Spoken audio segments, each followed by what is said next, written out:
What if one day the feeling of having a dirty secret overwhelms me? What if I crack under the strain of never being out enough? How can I be out to the woman I'm standing next to at the bus stop, the child who smiles at me in the store, the man who asked me to spare a quarter? What if I black out and I wake up alone midday in a house and I've been napping, and I find I'm married to a man, an honest man who's devoted to me, and I'm late to pick up the kids? What if all I do is sigh because it's not as late as I thought, and I race off to pick up the kids with 2 umbrellas because it's raining but it wasn't this morning, and I don't want them to catch a cold this early in the season? I imagine the joy of kissing my husband in the supermarket, and the wistful smile of the old woman who sighs quietly, "Young love." Mother insists that we come to her house for Thanksgiving because it feels so good to have a man around the house again at holidays. I can sink into the comfort of being mother, wife, sister-in-law, grandmother, not always off to the side, uncoupled in a family portrait, not strapped with the awkward title of aunt.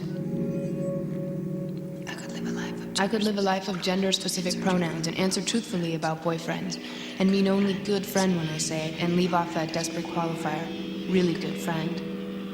Sex would be a friendly ritual, always finite, never frightening. I could focus on respect while he fucked me, how I know he respects me, and how it really feels kind of good if you eradicate that underlying image of the empty hole longing to be filled, and try not to dwell on the satisfaction he thinks he's getting from filling it. Double income. I could keep my own name, maybe hyphenate for a liberated feel. We could have anniversary dinners in lovely spots, and he'd dash off to the waiter while I'm in the ladies' room, so they can bring out an anniversary treat before the bill, and the waitstaff will feel a warm glow.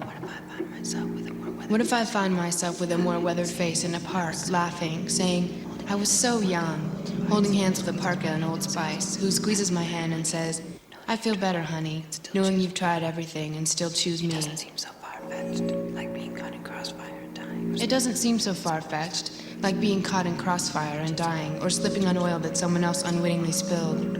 I could chase a rabbit through the woods for sport and find myself falling down a long dark hole which ends in a life from which I can't escape. It's the word phase. It's finally coming out but still being called gay. It's being fucked and sucked by a woman till you feel you could cry, all the while feeling in the back of your mind that no one knows what you really do. We're not waiting for a man. I'm not waiting for a man. I just hate this eerie feeling that a man's waiting for me.